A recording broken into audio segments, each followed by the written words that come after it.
El cuchillo se hundió en mi palma con un chasquido sordo, como si el destino mismo me recordara que el amor en Oviedo siempre deja cicatrices.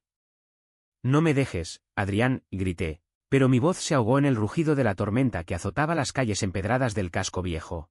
Mientras él se alejaba, su silueta borrosa entre las sombras de la catedral. En ese instante, supe que las despedidas aquí no eran promesas rotas, sino puñales que se clavan despacio, revelando secretos que queman más que el sidra en la garganta. Me llamo Mateo, y todo empezó en una noche de verano que olía a mar y a humo de castañas asadas, en la Plaza de la Constitución, donde el bullicio de Oviedo parece un latido eterno. Tenía 28 años, recién llegado de Madrid para huir de un trabajo que me devoraba el alma y de una familia que aún no entendía por qué mi corazón latía al ritmo de los hombres en lugar de las mujeres que ellos soñaban para mí. Oviedo me recibió con su melancolía asturiana, esa que se filtra en las venas como la niebla del Nalón, y en la primera sidrería a la que entré, lo vi, Adrián. Estaba de pie junto a la barra, con una camisa blanca arremangada que dejaba ver los músculos tensos de sus antebrazos, tatuados con un rosario de espinas que serpenteaba hasta su muñeca. Sus ojos, de un verde profundo como los prados de Somiedo, se clavaron en mí mientras escanciaba una botella de sidra con esa precisión que solo los asturianos tienen, haciendo que el líquido dorado cayera en un arco perfecto al vaso. ¿Sidra o vino tinto? Aquí no hay medias tintas, me dijo con una sonrisa torcida, su acento del norte arrastrando las r's como un secreto compartido. Yo, torpe como un madrileño en botas de agua, pedí sidra, y así, con un chorro espumoso, comenzó lo que sería mi ruina y mi salvación. Hablamos hasta que la sidrería cerró, de todo y de nada, de las procesiones de la Semana Santa que él adoraba en secreto, de mis noches perdidas en Malasaña buscando un amor que no doliera, de cómo Oviedo te abraza pero te asfixia si no sabes bailar su ritmo. Adrián era mayor que yo, 32, carpintero en un taller del barrio de la Corredoría, con manos callosas que olían a madera de roble y a tierra húmeda. Me contó que vivía solo en un piso viejo cerca del Naranco, heredado de su abuela, y que su vida era como un mueble asturiano, sólida por fuera, pero con grietas que solo el tiempo revela. Aquella noche, me llevó a caminar por el Huerto del Rey, donde los árboles centenarios susurran historias de amores prohibidos bajo la luna asturiana. Nos sentamos en un banco, y cuando su mano rozó la mía, sentí un fuego que no era el de la calefactor en invierno. En Oviedo, los hombres como nosotros aprendemos a esconderse en las sombras, murmuró, y yo, embriagado por su cercanía, le besé. Fue un beso que sabía a sidra y a sal, a promesas que se evaporan con el amanecer. Me llevó a su casa esa misma noche, un ático con vigas de madera expuestas y vistas al monte que se tiñe de púrpura al alba. Hicimos el amor con la urgencia de quien teme que el mundo termine al día siguiente, sus manos explorando mi cuerpo como si tallara una escultura, y yo perdiéndome en el mapa de sus cicatrices invisibles. Los días siguientes fueron un torbellino de pasión y descubrimiento. Adrián me mostraba Oviedo como solo un nativo puede.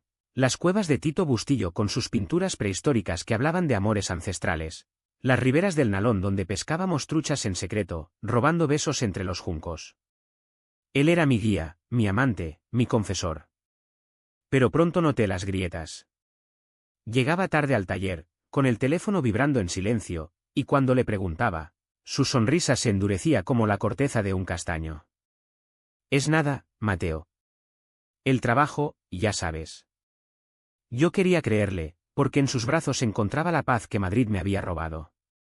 Nuestras noches eran rituales, cena de fabada casera que él cocinaba con una maestría que me hacía reír, seguida de horas enredados en sábanas que olían a lavanda asturiana, susurrando sueños de un futuro juntos, lejos de las miradas juzgadoras de la familia y los vecinos.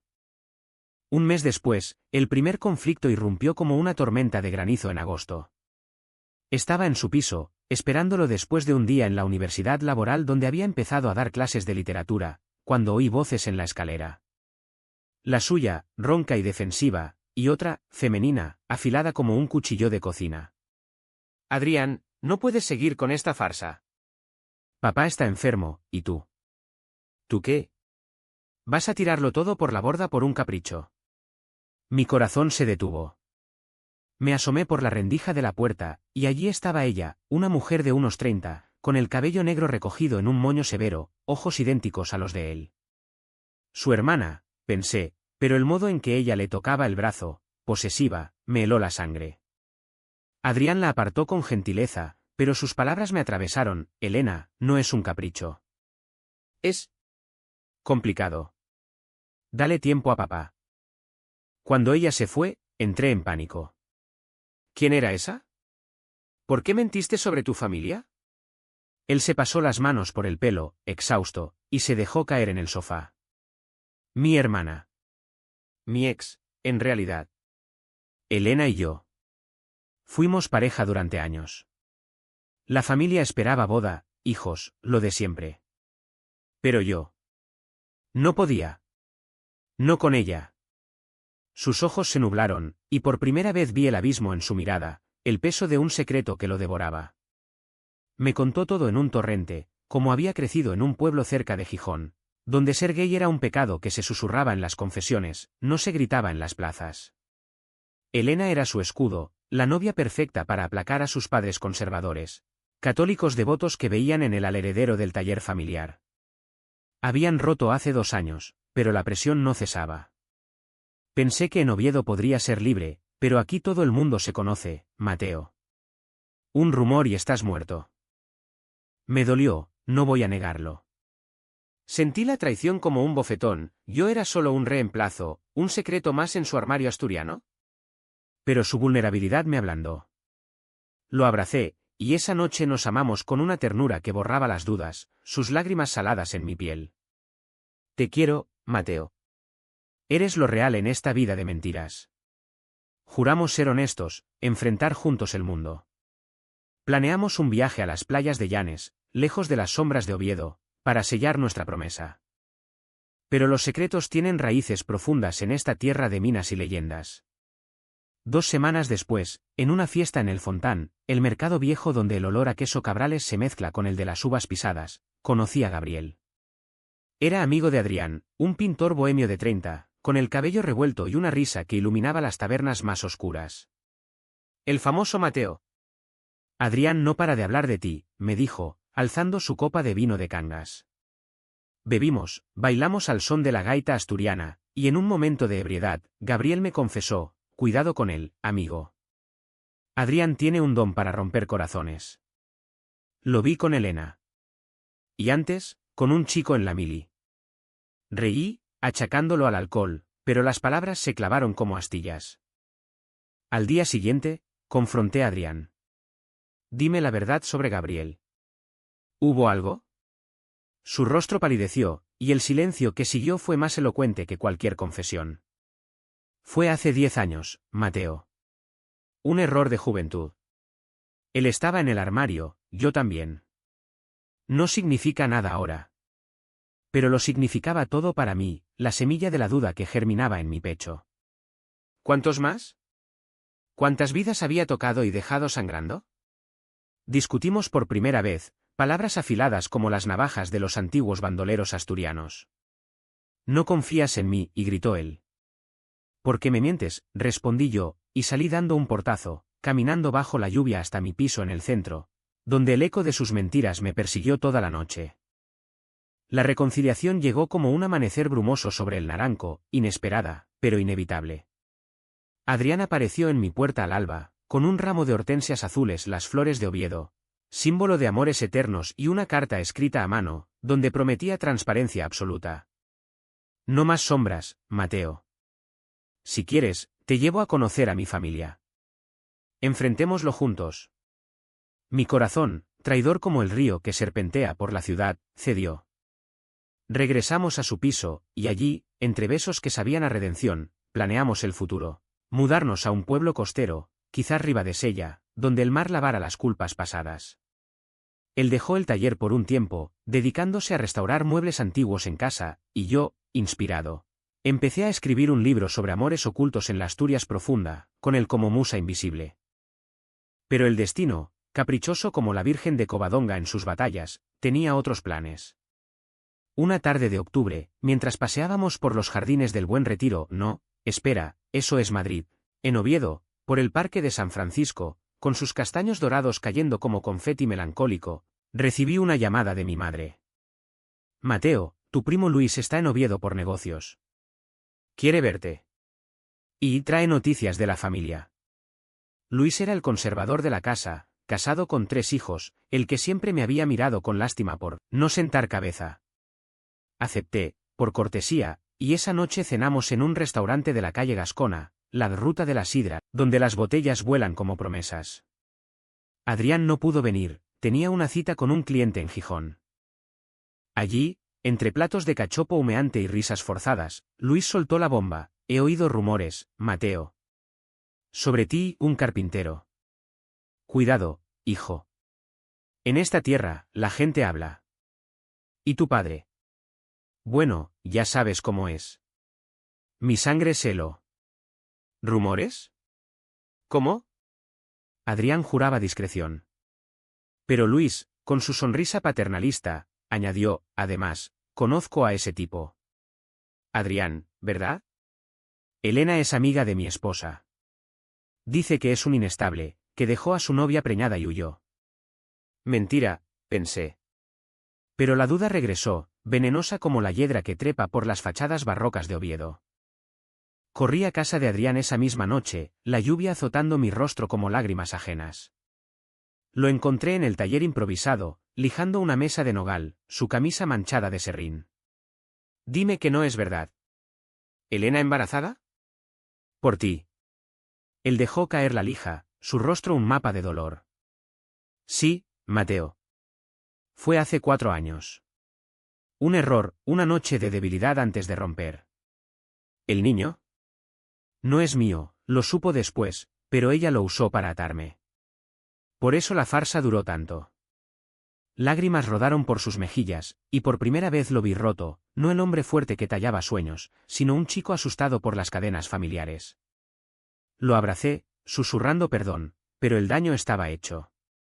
Esa confesión abrió la puerta a más verdades, como había pagado manutención en secreto, como Gabriel no era un error de juventud, sino un amor truncado por la presión social, un chico que se suicidó años después, dejando a Adrián con una culpa que lo carcomía.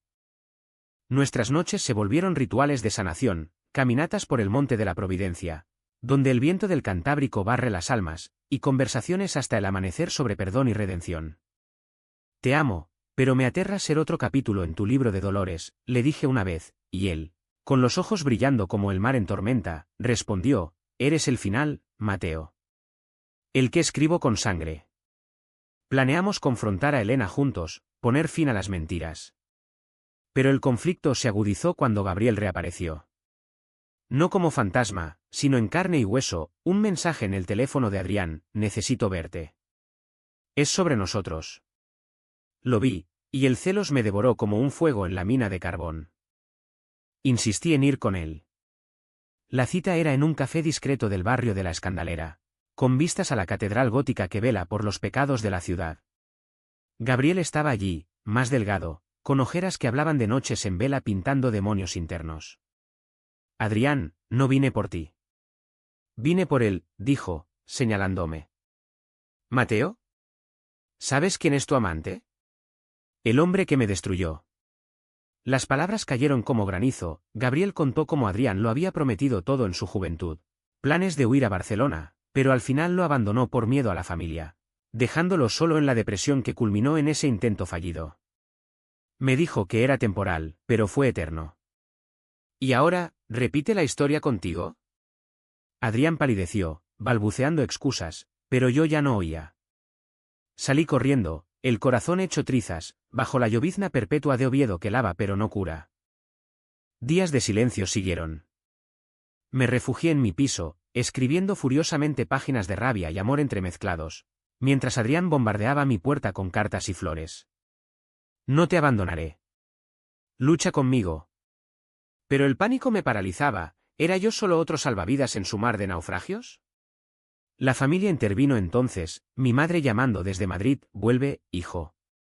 Esto no es para ti. Los amores así terminan en escándalo.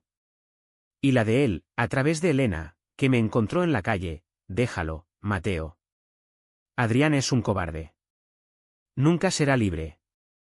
El punto de no retorno llegó en Nochebuena, cuando Oviedo se ilumina con luces que parpadean como falsas esperanzas. Lo invité a mi piso, no por amor, sino por necesidad de cierre. Cenamos fabada fría, el aire cargado de palabras no dichas. Elige, Adrián. Tu pasado o nuestro futuro. Él se arrodilló, no en súplica, sino en confesión, elijo todo. Mañana voy a mi casa, le diré a mis padres la verdad. Sobre ti, sobre mí. Besándonos, sentí la fragilidad de la paz, pero también su fuerza. Navidad en Oviedo es un velo de hipocresía dulce, con villancicos en las plazas y belenes que narran nacimientos milagrosos, mientras los secretos familiares se pudren bajo la nieve. Adrián cumplió su promesa. Al día siguiente, fuimos a su pueblo natal, un rincón olvidado entre colinas verdes cerca de Avilés, donde el humo de las chimeneas se mezcla con el olor a marisma. Su casa era un caserío de piedra, con un huerto de manzanas que crujían bajo el pie, y sus padres, don José y doña Carmen, nos recibieron con abrazos que ocultaban el acero de sus convicciones. Él, un minero jubilado con manos como raíces, ella, una costurera devota con un rosario siempre entre los dedos. La cena fue un campo de minas, faps con almejas, vino de la casa, y conversaciones que danzaban alrededor del elefante en la habitación. Elena estaba allí, con su hijo de 4 años, un niño de rizos oscuros que jugaba con un tren de madera tallado por Adrián, su presencia un recordatorio punzante. «Hijo, ¿cuándo nos das nietos?», preguntó doña Carmen con inocencia fingida, y Adrián, con la voz temblorosa pero firme, soltó la verdad: «Mamá, no habrá nietos. Porque amo a Mateo. Somos pareja».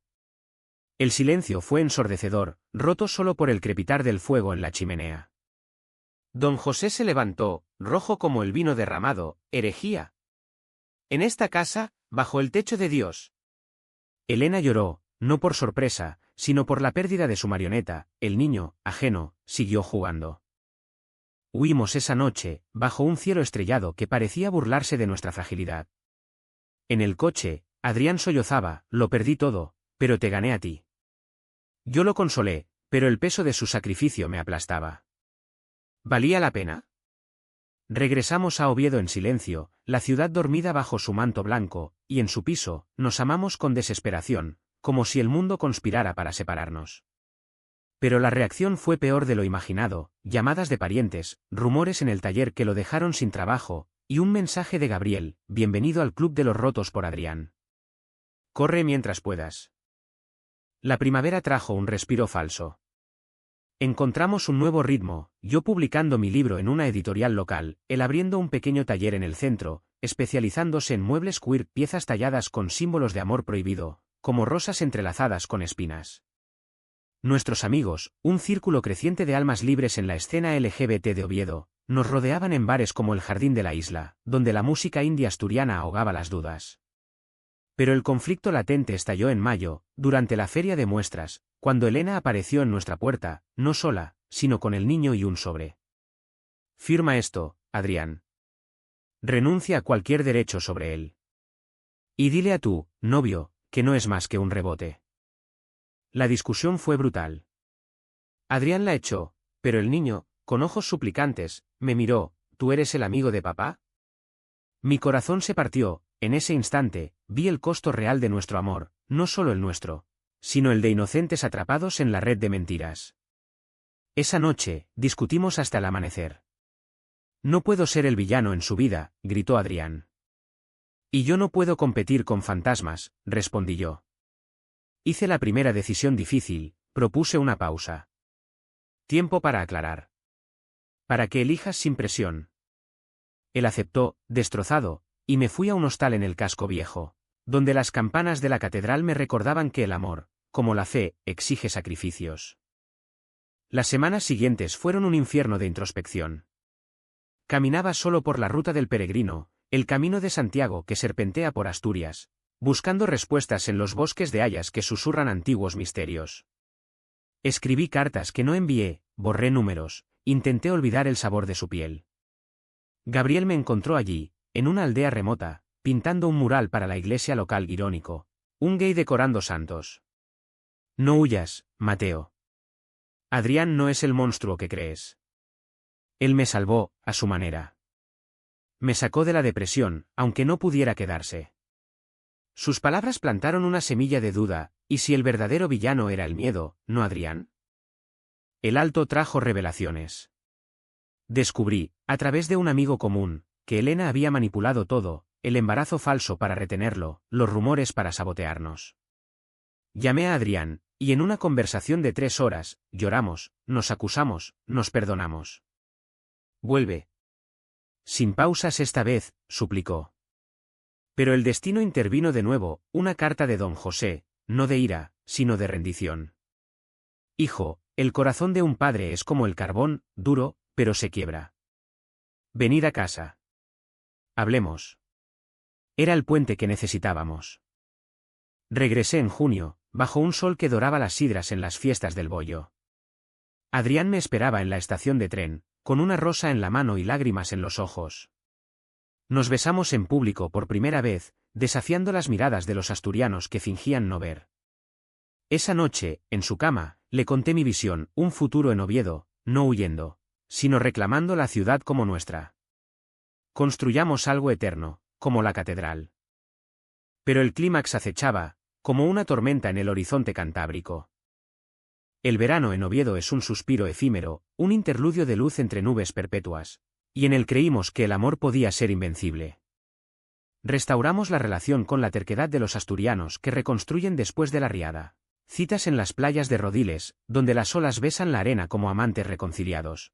Noches de jazz en el Cotton, con su humo azul envolviendo nuestras confesiones, y un viaje a las picos de Europa, escalando picos que simbolizaban nuestras subidas y bajadas. Adrián, liberado de las cadenas paternas, floreció, su taller prosperó con encargos de la comunidad queer, tallando credencias con grabados de parejas entrelazadas, y yo terminé mi libro, dedicado a él, para Adrián, que me enseñó que el amor es una astilla que duele pero construye. Sin embargo, la traición final, la que me llevaría al borde del abismo, llegó disfrazada de normalidad. Era agosto, la ciudad vacía por las vacaciones, cuando recibí un paquete anónimo en el correo, fotos granuladas de Adrián y Gabriel, no de juventud, sino recientes. En un bar de Gijón, besándose. Mi mundo se derrumbó. El cuchillo que mencioné al principio, metafórico entonces, literal en mi rabia, se clavó en mi palma cuando apreté el puño sobre el borde de la mesa, imaginando su cuello. Corrí a su piso, las fotos temblando en mi mano, y lo encontré solo, tallando una cuna para el hijo de Elena en un gesto de paz familiar. «Explica esto», grité, arrojándolas al suelo. Su rostro se descompuso en horror genuino. Mateo, no. Dios, no. La verdad salió en fragmentos. Gabriel, en crisis por un diagnóstico de cáncer terminal. Lo había buscado por consuelo, no por romance. Una noche de copas, un beso impulsivo, arrepentimiento inmediato. Lo grabaron, alguien nos vio. Elena, debe ser ella. Quiere separarnos para recuperarme.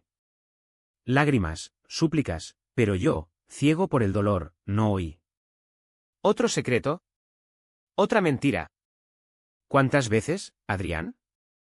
¿Soy el idiota que espera el turno? La pelea fue visceral, platos rotos, palabras que cortan como vidrio asturiano, y yo saliendo a la tormenta, jurando no volver. Wander las calles empapado, el agua mezclándose con mis lágrimas, hasta la puerta de Gabriel. Lo encontré en su estudio, rodeado de lienzos inacabados, su cuerpo frágil bajo una manta. Lo sé, Mateo. Y lo siento. No fue traición, fue piedad. Adrián me visitó por amistad, por cerrar heridas. El beso. Fue mi error, mi despedida egoísta. Me contó todo, su enfermedad, como Adrián lo había apoyado en secreto, pagando tratamientos sin decírmelo para no herirme. Él te ama de verdad. No lo pierdas por mis sombras. En ese momento, el entendimiento me golpeó, el amor no es perfecto, es un tapiz de errores tejidos con hilos de perdón. Corrí de vuelta, la lluvia torrencial como un bautismo, y lo encontré en la puerta de su casa, esperándome con el rostro surcado por el agua y el miedo. No te vayas. Eres mi hogar. Nos abrazamos allí, en el umbral, mientras la tormenta rugía, y en ese abrazo entendí el título de nuestra historia: las despedidas en Oviedo no son finales, sino portales a renacimientos. Hicimos el amor bajo la lluvia que entraba por la ventana abierta, sus cuerpos entrelazados como raíces de castaño, y al amanecer, juramos verdad absoluta. El otoño trajo cierre. Confrontamos a Elena en una cafetería neutral, con el niño como testigo inocente. Ella confesó, rota por su propio vacío, quería que volviera, por el niño, por la familia. Firmamos paces frágiles, y don José, en una visita sorpresa, nos bendijo a su manera. El amor es como el sidra, espumoso, pero hay que escanciarlo bien para que no se agriete. Gabriel falleció en noviembre, en paz, dejando un cuadro para nosotros, dos figuras en la lluvia de Oviedo, abrazadas. Hoy, un año después, vivimos en una casa en las afueras, con vistas al Naranco. Adrián talla, yo escribo, y en las noches, cuando la niebla baja, recordamos que el amor, en esta tierra de verdes eternos y tormentas pasionales, es un acto de coraje. No es happily ever after de cuentos, sino un ever after humano, con cicatrices, pero entero. Y en la puerta de nuestra casa, las despedidas son solo besos que prometen regresos.